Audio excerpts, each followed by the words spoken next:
gustaría que al menos o Jorge, Bea y Alejandro salgáis conmigo por si hay preguntas. Sí. Salid vosotros. Yo me pongo Pero por remarcar un poco mientras nos organizamos. Yo lo he dicho antes en alguna conversación, yo creo que Atlassian está construyendo una máquina de orquestación, una gran estructura de orquestación. Ahora que se llaman las orquestaciones de agentes, yo creo que es una gran plataforma de orquestación de procesos en donde el primero que llegue lo más rápidamente posible se va a posicionar muy bien. Creo que Robo y esas conexiones que está haciendo con el entorno, me preguntabas tú antes, creo que teníais ServiceNow.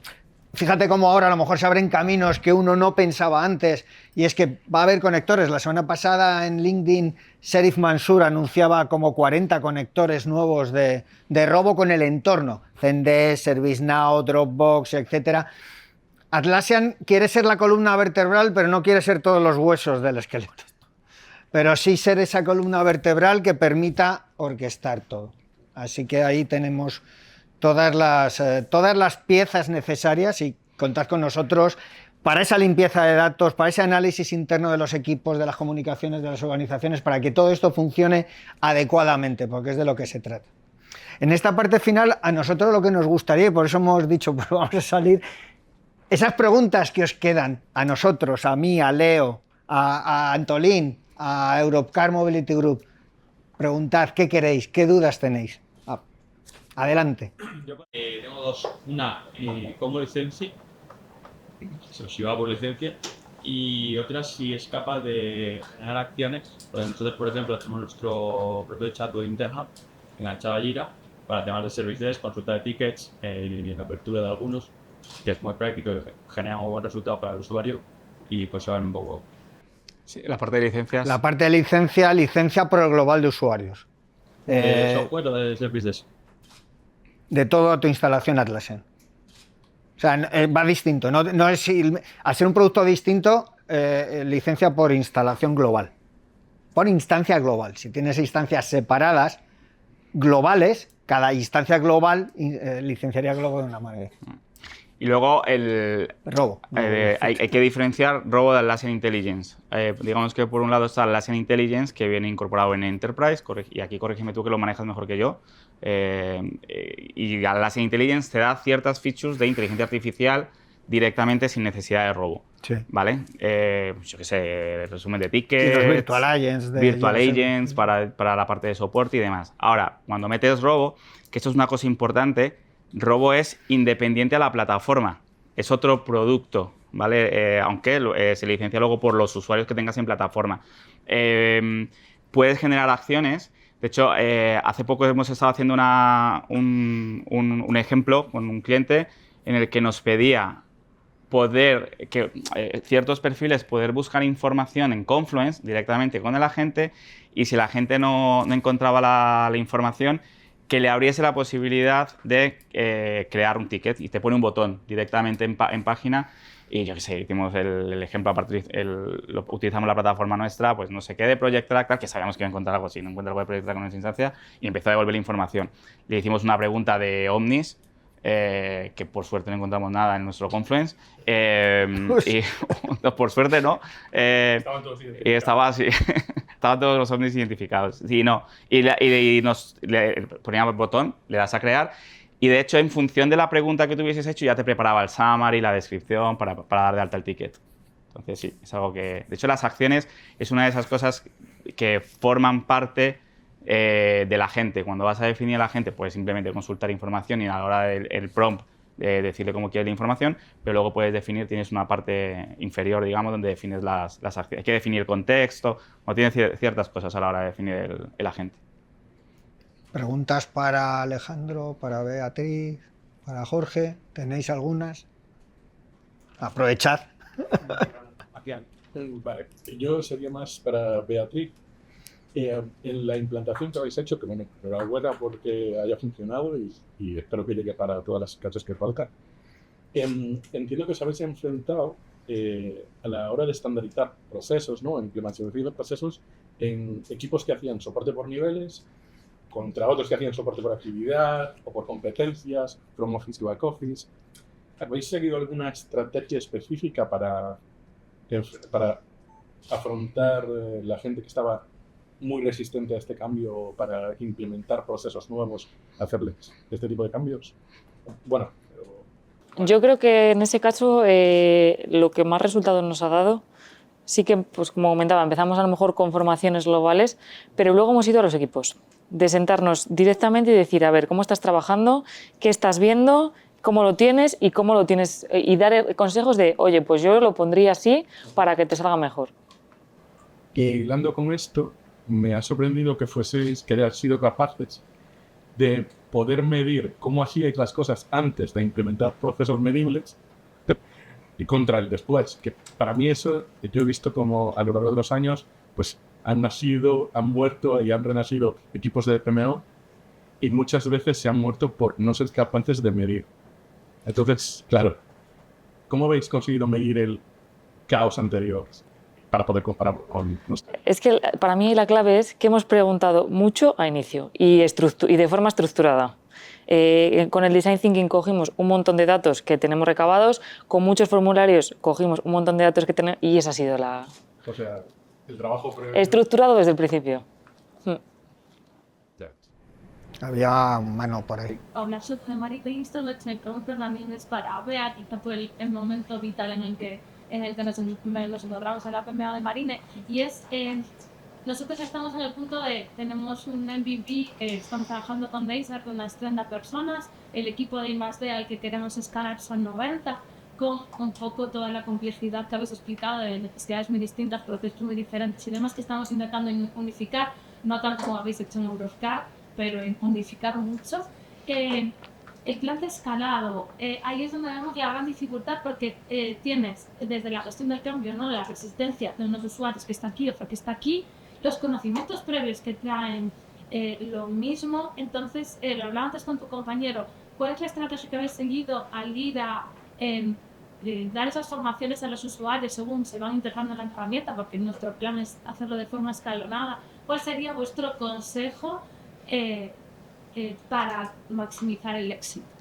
Esas 30 personas con las que habéis empezado, ¿por qué habéis empezado con ellos? Pues para aquellas personas que ya utilizaban la herramienta, Vale. Sabíamos que iba a ser un quick en el sentido de nos van a facilitar y van a ser un poco sponsors también y van a ayudarnos a predicar y que pueden servir incluso de mentoring, ¿no? Para el resto de sus compañeros. Yo ahí les pondría en primera escena. Que es un poco lo que estamos haciendo nosotros ahora en este nivel de madurez de, oye, esto yo ya te he contado para qué sirve, cómo lo estoy haciendo. Entiendo que estés un poco reticente a mi versión porque soy yo la que vengo a vendértelo, pero cuando es una persona que está sufriendo o que está viviendo exactamente lo mismo que tú, creo que ahí la perspectiva cambia totalmente.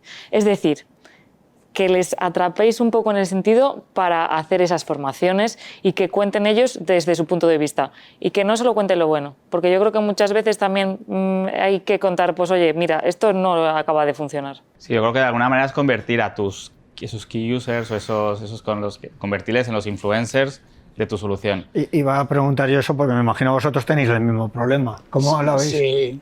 A ver, efectivamente, elegir los primeros equipos fue clave, ¿no? Esos equipos que ya habíamos involucrado desde el principio. Después fue seguir la inercia. En cuanto empieces a cambiar, unos hablan con otros, generas sinergias en lo que está ocurriendo, generas beneficios, ¿no?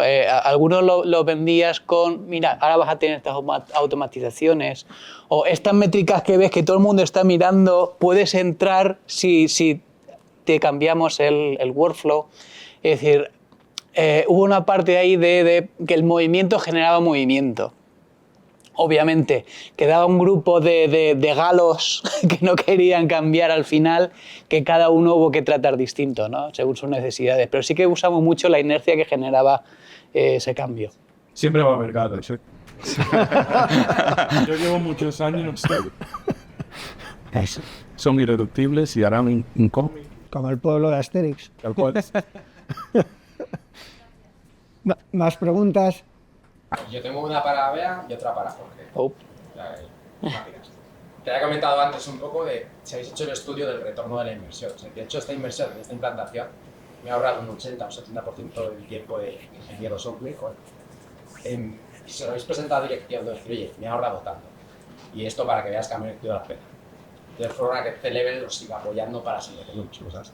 Y pongo la de Jorge y así ya me cae. Vale. Saber un poco cómo utilizas la línea base en soporte Deiser, una vez que ya está todo funcionando, sigues contando con Deiser para tener servicios profesionales y que tus equipos sigan currando. Vale.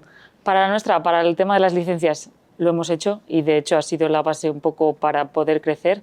Sí que es cierto que, y a partir de tu conversación, lo tenemos que hacer 100% con estos datos que hemos presentado para la robustez de la PMO, sin duda. A ver, sí que hemos contado, en la línea base tenemos a Estefanía, como bien sabes, desde hace un año,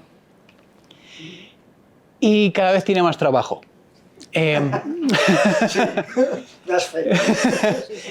La cosa es que cuando, claro, en el equipo de transformación nosotros no lo guisábamos y nosotros no lo comíamos, todas las peticiones las gestionábamos nosotros y era un gran número de horas que dedicamos a gestión pura y dura de Jira, ¿no? Que dentro del rol de Agile Coach, pues es algo que nos cayó, que usamos como puerta de entrada a los equipos. Oye, tú me pides esta columna, pero cuéntame cómo trabajas, ¿no? Y te ayudo por otro lado.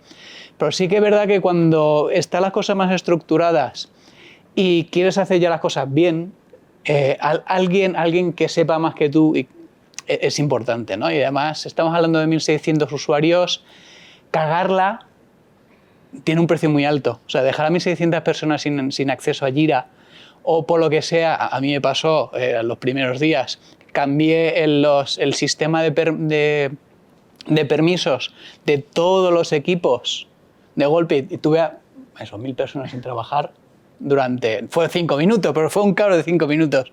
Entonces eso cada vez es más peligroso y tener a alguien profesional como Estefanía, pues se necesita más y más.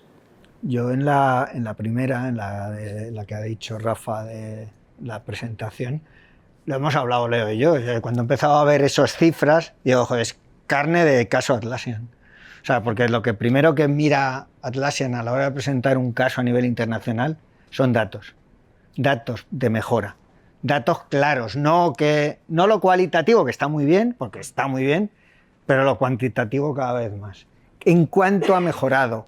¿Qué porcentaje? ¿Cuántas veces de menos estoy consultando? Yo creo, para mí, completamente de acuerdo. Justo quiero añadir un comentario en esta reflexión. Vamos a dar el caso puesto de que ha costado X dinero y que es hablando coloquialmente, un pastizal. Si hablamos a los sponsors o a personas claves, teniendo hoy la visión que tienes, que habéis mostrado antes, ¿volverías a lo de antes? Para mí, esa es una de las preguntas que hay que plantear. Es decir, ¿volverías a lo de antes, sabiendo lo que ha costado y lo que ha sufrido? Complementando lo que dices, claro, obviamente, sin todo este proceso, el hacer la foto inicial es muy difícil. Es decir, ¿cuánto he mejorado? Es que yo sé cómo estoy ahora, pero no sé cómo estaba. Obviamente, tu pregunta es obvio. No volvería nunca como estaba porque es que no sabíamos ni dónde estábamos. Esa es buena. A mí, si me permitís un pequeño comentario, esa resistencia al cambio, estos pequeños galos que tenemos ahí, porque es ilegal, pero si no les piden muchas cosas, casi para mí el éxito es cuando precisamente esas personas que son los que más guerra han intentado, llega un momento y en su simpatía y cariñosidad, no sé cómo explicarlo, dicen, pero ¿cómo no me estás haciendo esto? Pero si esto no me lo tenías que hacer. O sea, Total. Que el valor que les están aportando, y que sea por su forma tan simpática y agradable de transmitir la comunidad, te dicen, venga, esto me puede aportar valor, házmelo, pero no me des guerra. Eso ya es una especie de éxito que te quita, o sea, todas las amarguras, los dolores, y Alejandro y Bea pueden decir que hemos pasado por muchas fases de esas, pero cuando una persona de estas ya te dice un comentario de eso, les dice, es positivo, aleluya. Pero tú ves las dos historias y te das cuenta que es lo mismo. O sea, es el mismo, contado de distinta manera, correcto. Pero al final el punto de partida es el mismo y el punto de llegada es el mismo. Y un camino un poco tortuoso a veces, pero que al final te permite ver que todo lo que has hecho ha sido para bien. Es un valor que eso se te da por. Que a veces no te acuerdas de lo mal que estabas. Sí, yo aquí quiero decir una cosa. Sí, al final yo sí que llevo muchos años y con Deiser todos los míos, por lo menos, ya estaban en el equipo cuando yo entré en 2017. Y sí que ocurre esto y te sientes súper orgulloso y los ves, esto que no los veo día a día, ¿no? Gente que tenía mucha resistencia. Lo que te puedo decir es que si la empresa va bien y crece lo suficiente, lo que acaban es viniendo nuevos gatos. Cuando tú has vencido a estos, aparecen otros, hay una fusión, te compran a ti, compras tú a otros. O sea, eso es lo que quería decir con que siempre va a haber gente que no vais a... Nunca se acaba, ¿no? Esto. Yo, dado la experiencia, bueno, yo vengo aquí de Siemens Gamesa. Nosotros, sin tener un scope de toda la compañía, porque, bueno, pues la compañía es mucho más grande y nuestra instancia solo afecta a una parte pequeña de negocio. En números igual no, pero en toda la compañía sí. Nosotros yo vivo ahora una situación de problemas del éxito. Prácticamente, creo que empezasteis cuando era Gamesa en 2014, hubo la empresa High Management... Un poquito antes, yo creo, sí. Sí. 13, sí. Pues lo digo porque hay tickets de 14. O sea, Sí. Hizo un gran esfuerzo y puso mucha gente a trabajar para que se convirtiese en un caso de éxito nuestra implementación de Jira, ¿no? En el tema de soporte a flota. Lo que ha ocurrido es que como nuestro scope era limitado y sigue siendo limitado, una vez hemos tenido éxito y tras el 2020 y los problemas económicos a nivel de la compañía, pues por otras situaciones, no la nuestra, gracias a Dios, pero al final las cosas globales te afectan. Lo que ha ido es, oye, tú que lo has hecho muy bien en esto, ahora te vamos a meter en este otro equipo. Tú que lo has hecho muy bien en esto, no te vamos a meter en otro equipo. Y lo que ha ocurrido es que nuestra instancia ha tenido tanto éxito que la gente mete en proyectos y en procesos cosas que no debieran estar ahí. Y nuestro mayor problema ahora es intentar sacarlo como un equipo reducido cuando ya no tenemos tanto soporte al management. Mi pregunta es para vosotros, que creo que estáis en un punto más de madurez que su implementación es. ¿Estáis empezando a ver esto? ¿Cómo lo estáis afrontando? Es una muy buena pregunta y es un poco ese miedo al éxito, yo en cierto modo lo tengo también. Hemos hecho como una base que deberían tener todas las instancias. Ya las estemos montando nosotros o nos esté ayudando X. Entonces, eso tiene que ser como el Padre Nuestro. Entonces, y luego también hemos puesto en cada una de las... Porque sí que es cierto que al final somos administradores de todo, pero tiene que haber un administrador por pieza, vamos a llamar. Y a esos administradores les hemos dejado como un decálogo de qué tienen que tener y qué tienen que hacer. Claro, nuestro problema ahora mismo, mi instancia son 2.000 usuarios. Pero claro, nos estamos funcionando con instancias de 5.000, de 17.000 ahora mismo. Entonces nosotros ahora somos una voz muy pequeña. Claro. Y si encima hemos perdido, ¿sabes? Equipo. Bueno, suerte con esto. Bueno, primero, con eso siempre recuerdo a Buenafuente, que decía que basta que lo hagas bien durante el año en la tele para que te pongan a presentar las uvas. Sí. Y es así, te ponen a trabajar en Nochevieja. Pues eso es lo mismo. Cuanto mejor lo hagas... Ahora, fusión, crecimiento y tal... o sea, te puedo hacer el spoiler, va a salir mal. O sea, quiero decir, va a salir mal, pero luego se reconducirá. Sí. Luego siempre se acaba reconduciendo. Pero al principio, cuanto menos obsesión con que salga bien, o con que salga lo más parecido a la perfección, porque nosotros lo hemos visto así de veces. No voy a decir el nombre de un gran banco, un bancazo español. Esto lo he dicho, todo de maravilla. Pero empezamos... Y una de las cosas que dio el cloud es que la gente se podía crear instancias de manera muy fácil. No es como cuando tienes tu data center, que no es lo mismo montarte un data center. Bueno, pues empezamos... el teléfono de Guillermo igual sonaba... Guillermo todavía llevaba bastante el tema de las licencias. Una vez al mes. Oye, que hay una instancia en México que... Porque además, luego Atlassian fue cuando metió el tema de detectar instancias con el mismo dominio, porque hasta entonces no las tenía. Entonces nos empezaban a llegar notificaciones. Sí, en Turquía han abierto una instancia con dominio... granbanco.com y fue un constante durante mucho tiempo. El Padre Nuestro sí, pero a la gente le gusta mucho pecar. O sea que sí, hay que ponerlo, pero hay el... Sí. Ahí Pues en empresas tecnológicas, tú imagínate. pues tiene que ser una locura. Entonces, ahí el trabajo está en primero aceptarlo. Pues yo creo que pues es lo que hay. Yo creo que todos los proyectos grandes arrancan mal. se acaban encauzando. Sobre todo grandes de fusión. ¿Por qué? Porque son muchas culturas. Entonces al principio hay guerra. Siempre. Sí, y desde el punto de vista de la PMO, no sufrir Siempre. con que otros equipos lo hacen. Sufres porque al final te sufres. Pero al final también parte te exigen las métricas, tal, y dices, ya, pero ¿cómo voy a pedir? Claro, yo he creado un sistema para que las métricas salgan de tal manera. Esa gente que lo está haciendo a su manera no tienen las mismas métricas. Bueno, pues ya entrarán 4 oraciones y ya está. No, y aprenden ahí el he estado hablando con tu compañero antes de esto. Otra de las cosas con las que te enfrentas es que tú tienes un sistema medible y probablemente te enfrentes contra otro que no es medible y te encuentras con, como te dije a ti, cocineros de datos con estrellas Michelin. Claro, eso sobre el papel igual te comen además en una reunión, porque David son mucho más profesionales de reunión que tú. Y sí, yo creo que ahí pues, aceptar la realidad, ¿no? y pelear un poquito.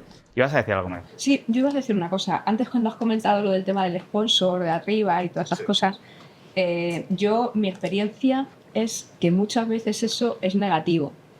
Y te voy a explicar por qué. Bueno, nosotros tenemos una instancia muy grande, yo soy de Indra, y nuestra instancia es enorme. Y hubo un momento cuando empezamos también hace muchísimo tiempo que se obsesionaron con que la gente tenía que entrar en Jira, tenía que entrar en Jira, tenía que entrar en Jira. Y claro, los de arriba eran los que decían que teníamos que entrar en Jira. ¿Qué pasó? Pues que empezaron a medir a la gente. Empezaron a poner indicadores de uso, de si metes las horas, si no las metes, si no sé qué, si no sé cuánto. ¿Qué pasó? Que se creó una adversión total y absoluta a la herramienta. O sea, es que además nos hemos tenido que ir quitando poco a poco. A Mine. Y sí, a Mine, se llama Mine, al final es el conjunto de herramientas como le llamamos. Y al final es ahora cuando la gente lo está usando porque quiere usarlo. Y es ahora cuando realmente llega ese momento de satisfacción de decir, joder, menos mal. Porque en un momento dado se obligó a la gente, entonces yo creo que tener una estrategia sí, pero convencer a la gente de que bueno es muchísimo más importante. Que la gente cuando trabaje en Jira de verdad crea que, o en las herramientas Atlassian, de verdad crea que le aportan en su trabajo. Si no, es un objetivo perdido. Con mucho uso que tengas, si ellos no están convencidos, llegará un momento en el que dirán, no, me voy aquí o me voy a... Lo apunto en el papel. O no, lo que os estoy diciendo yo, hay mucha gente que nos decía, ¿y cargas Excel? ¿Podemos hacer cargas masivas? ¿Y puedo imputar masivamente? ¿Y puedo hacer masivas? O sea, era todo para trabajar en Excel y que se quedara reflejado en la herramienta, porque les estaban midiendo en la herramienta, no... Entonces, bueno, pues es una curiosidad que a mí eso, pues por ejemplo, lo del sponsor, a nosotros nos ha matado. A ver, yo creo que hay dos tipos... hay que tener cuidado Hay con eso. dos tipos de personas. Otras con los que vienen así acompañando, tipo coaching, que funcionan bien, y otros que dicen, no, es que lo ha hecho el jefe. Y dices, pues si dice el jefe, lo hago. Entonces, los dos vienen bien. Correcto. En ese sentido, yo quería añadir que al menos la empresa lo que le está haciendo aquí con el sponsor es que la gente vea la necesidad que tiene la dirección de para qué ahora mismo los objetivos. Cuando han pasado 2 meses y hemos hecho la primera cuenta de objetivos, nadie se acuerda de ellos y vamos derivando en cosas que se pierden.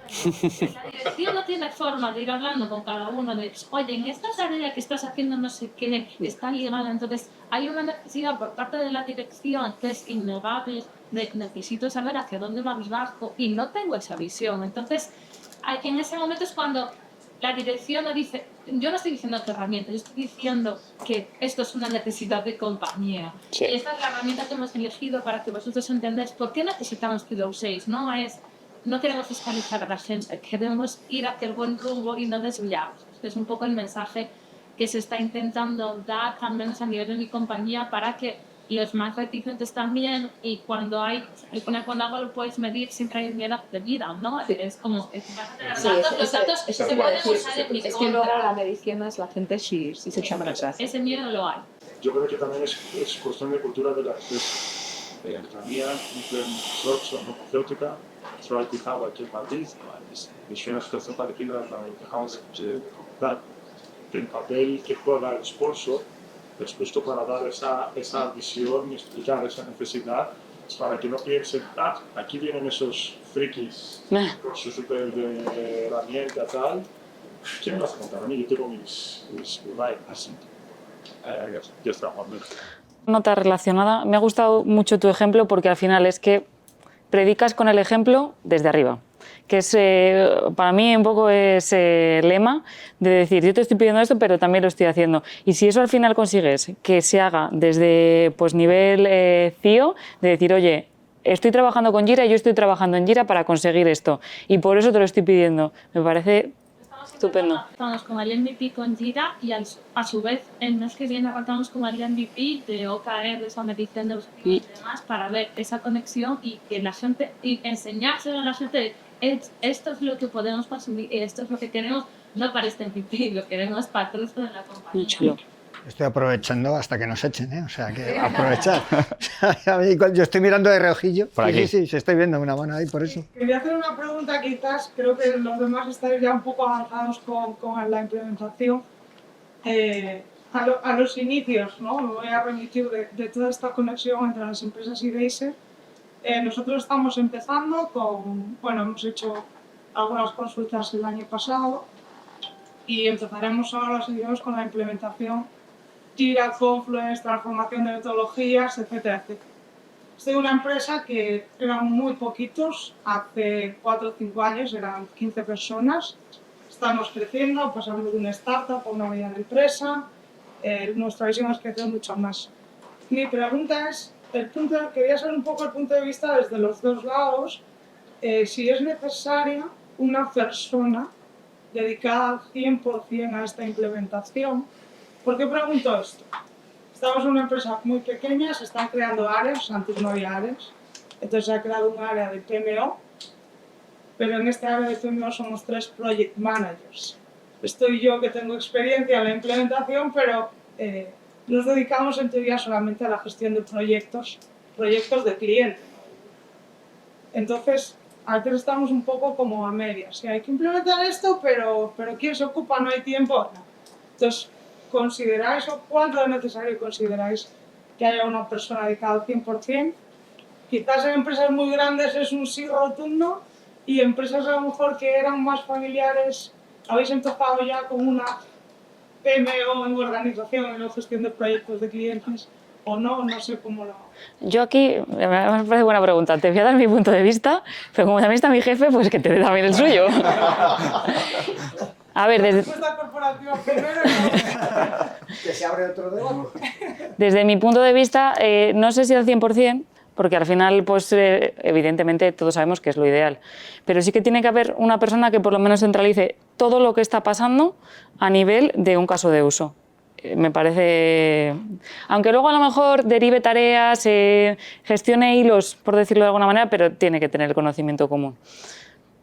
Es un poco mi visión. Ahí lo hilo con una palabra que es coherencia, que hemos hablado muchísimas veces en este proyecto. Nosotros actualmente somos una empresa familiar, nos tenemos ya 75 años, ya lo de la parte startup ya nos pasa de tiempo. Pero al final, cuando tienes que hacer una gestión eficiente de los recursos, juegas mucho con el miedo a ¿para qué voy a dedicar a una persona que luego no va a estar haciendo nada? Entonces como que intentas saturar a tus recursos con cargas de trabajo, a veces lo haces por convencimiento y otras veces por obligación. Y cuando a una persona que tiene que tener el foco puesto en una tarea que luego va a ser que va a aportar un valor a la empresa, la despistas o haces que pierda esa coherencia de la que hablábamos, tienes el caso de éxito garantizado para fallar. O sea, te vas a meter un pelotazo de narices. Mantener el equilibrio es complicado, es difícil y sobre todo tienes que tener claro qué es lo que te apetece para hacer cada uno. Pero se haga lo que se haga, la palabra clave siempre es coherencia, lo que dice Beatriz. Alguien con una visión global que sepa orquestar, fusionar esos hilos, saber un poco hacia dónde vamos y sobre todo poder contar con partners o con colaboradores, en este caso Deiser, Deiser, que te den las respuestas que necesitas cuando las necesitas y como las necesitas, porque tú nunca vas a ser capaz de conseguirlo todo. ¿Lo perfecto es maravilloso? Sí, pero hay una frase que nosotros decimos mucho que es que muchas veces lo perfecto es enemigo de lo bueno. Y muchas veces necesitas tener algo bueno, aunque no sea lo perfecto, para avanzar. Y luego ya cuando ya tengas tiempo de refinar, mejorar, escalar, aportando más valor, ya te vas a hacer algo de perfecto.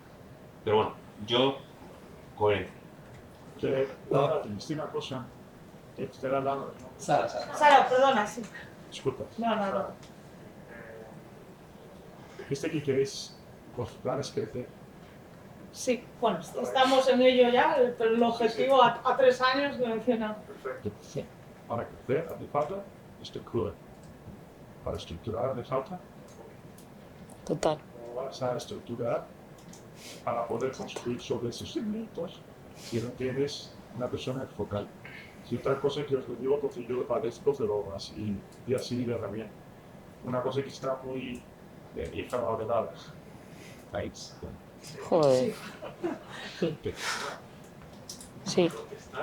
Ni tienes países, ni a Teams, ni a chat, está. Tomarte un café, mirarte fuera el pájaro, el tráfico que te dé la gana, echar, despegar la mitad. De nuevo, si no estás 100%, mira, sí, que guay, tú vienes de la roja, ya no, puede que.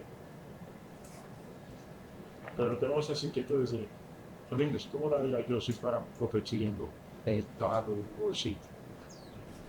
Un poco, hilando un poco con lo que ha dicho Bea, en nuestro caso nos hemos centrado un poco en el departamento de digitalización ella, pero ya habéis visto al final que hemos presentado casos de éxito internos nuestros, ya lo ha comentado Bea también, pero nosotros lo que hemos tratado siempre es, nosotros hemos marcado esas bases, ese Padre Nuestro que deberéis de seguir, pero hemos intentado hacer una formación a esos, identificar ese key user en cada instancia para que sea la persona que haga el seguimiento diario. Cuando haya algo un poco más importante, pues contactan con nosotros, o si no tenemos el conocimiento, contactamos con Deiser, pero ese primer avance de tener una persona que esté específicamente, igual no al 100% de su tiempo, pero que le dedique bastante tiempo, para nosotros es súper importante. Yo lo extrapolo a cualquier proceso de transformación o cualquier movimiento que quieras hacer para cambiar o mejorar una compañía, y es cuánto lo deseáis. Es decir, no puede haber innovación sin presupuesto de innovación y no puede haber transformación sin presupuesto y dinero y personas involucradas en esta transformación. Entonces, a tiempo parcial, es que al final el día a día te puede comer. Sí, te come. Ese doble sombrero te puede comer y es algo que dejas para último momento. Entonces, cuando estás focalizado a eso, ya sabes que desde tu primera hora a última hora tienes que dedicarte a eso. Con cosas de mayor y menor prioridad, pero sabes que tienes que estar a eso. Además, una cosa que ha comentado Leo antes, esto es un viaje, o sea, es que nunca terminas. Entonces, no vas a que, o sea, si tú quieres, no te quedas parado, porque tienes que investigar, mirar. Con vosotros empezamos en 2011. En 2011 empezamos nosotros. Paula, te he visto levantar la mano un segundito, perdón. Yo implementé la app en una startup en el momento que era muy pequeñito, que fue muy fácil. Y estoy viviendo ahora intentar hacer esto mismo en una empresa de 190 personas y mi consejo es hacerlo ahora, por favor. Porque luego la herencia es muy dura y al final, si vuestro plan es crecer, darle importancia ahora, porque os van a haber muchos dolores de cabeza en el futuro. Yo creo que, vamos, no sé si esto estoy de acuerdo, pero yo lo he vivido también. Yo voy a hacer un mini comentario de lo que has dicho tú antes. Has dicho, llevamos desde el 2011 con Indra y es cierto, que, por cierto, Project Trace gracias a, o sea, nació de ahí, de ese proyecto. Indra, sí. O sea, que tenéis esto es como lo de las 7 relaciones, ¿no? Que al final estoy relacionado con todo el mundo. Sí. Pues mira, tenéis ahí un punto de relación. Project Track nace ahí. ¿Y cómo se hila todo? Hablamos de sponsors antes. Para poder dedicar el enfoque, pues justo eso, para ese tipo de cosas necesitas sponsors. Es decir, alguien, nos enfocamos en eso, ya que está, que tal, si estás, ya no se duda. Y la persona que lo va a hacer no necesita condenar. Yo, perdona, como decía, el camino es eterno y según tu estado de madurez vas a ir cubriendo estas necesidades, tener siempre una línea continua que por lo menos, yo por ejemplo, me hace grandes ámbitos, ahora tengo otras necesidades que dado esta madurez después de 6 años, voy cubriendo el tema de presupuesto, el tema de Cuba, pruebas de negocio, etc. Que gracias a que tengo mi base de conocimiento continua, pues ahora mismo es mucho más fácil las siguientes cosas que van haciendo o necesidades. Y yo por añadir ya la parte quizás más desde la perspectiva de partner. La respuesta del partner siempre va a ser un depende y tiene que ser un depende. Y si te venden otra cosa, duda mucho. Yo sé que de Deiser te diremos depende y hay que pensar, como decía Alexandro. Hay una cosa, por ejemplo, que hemos hablado mucho de PMO. Esto hace 10 años no pasaba, porque durante muchos años la PMO ha sido el demonio. Y los que llevamos metidos en Agile unos años, se ha demonizado el concepto PMO y la PMO era anti-Agile y yo soy Scrum y PMO es otra movida durante muchos años. Ahora mola ver que, bueno, que no se demoniza y está muy bien, pero durante muchos años la plataforma estaba a responsabilidad de IT, no de la PMO. Entonces, en esos casos, nosotros éramos, por ejemplo, de los que íbamos y le decíamos, perfecto, quédate con la parte digamos, de plataforma, pero déjanos que te acompañemos en la parte funcional, en la parte de proceso, porque no la tienes. Sobre todo en aquellos casos donde no había PMO. Cuando está en la PMO, igual el acompañamiento es de otro tipo. Ahora con Cloud se facilita mucho, porque ya la plataforma, yo creo que una de las cosas que está haciendo Cloud es facilitar que las PMO se puedan hacer con la herramienta, porque, insisto, yo soy de IT y seré de IT toda la vida, pero durante muchos años las herramientas, las plataformas eran de IT, no eran de equipos funcionales como pueda ser la PMO. Entonces, creo que la respuesta desde el punto de vista del partner va a ser siempre un depende de vuestro nivel de madurez. Sí que creo que es importante el comenzar cuanto antes. El concepto de montar la PMO cuanto más pequeño es mucho más sencillo, luego cuesta mucho más. Y luego desde el punto de vista de colaboración, desde el punto de vista de herramienta también, cuanto antes empiece y empezar con lo más sencillo. Es decir, igual en sesiones como hoy se ven cosas más complejas, pero se puede empezar con un to do in progress done y empezar a almacenar realmente la información, empezar a tener control de lo que se está haciendo y luego ir evolucionando. Esto no es, como decía antes, es un camino. O sea, no, tampoco os pongáis tener el modelo Spotify mañana porque os vais a dar una leche. Entonces, ahí desde el punto de vista de partner, la respuesta va a ser un depende de vuestro nivel de madurez, desde el punto de vista también de presupuesto. Hay un montón de cosas que hay que poner sobre la mesa. No sé si tenéis alguna pregunta más o... Pues si, ya tiene una. Pues si tenéis, pues venga. Pues sobre la seguridad, ¿cómo la información puede ser su visibilidad para usuarios restringida aquí en vuestro ejemplo? Por ejemplo, algún pedido buscar información sobre ausencia de otro usuario, que no cada tiene que ver, por ejemplo, parte de proyectos con Sequencer. Sí, en ese aspecto, Robo al final te va a dar la información que tú tengas permiso a ver. Y luego al final todos los sistemas, cuando conectas con otros, vas por token.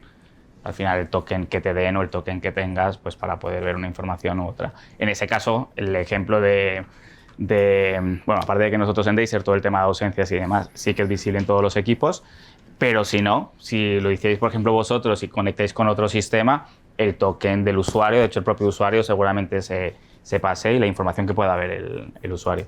En ese aspecto pasa exactamente igual con el resto. Es decir, yo los chats de Teams que veo son los que veo yo. Seguramente si Guillermo le hace Yo he la hecho misma... pruebas y a mí me ha cortado cosas porque yo no tenía permisos al hacer la consulta. ¿Debería no tener permiso Guillermo a cierta información de Deiser? No creo que debería ser así porque es el... Pues sí. pero también pasa que no tiene permiso a cierta información. No soy nada exigente. ¿Más preguntas? Aquí nos tenéis, aquí tenéis a todo el equipo de Deiser. Muchísimas gracias a toda la gente, especialmente a la gente de Antolín y de Oracle Mobility Group por haber compartido sus experiencias y bueno, pues nos vemos. Hasta la próxima. Muchísimas gracias.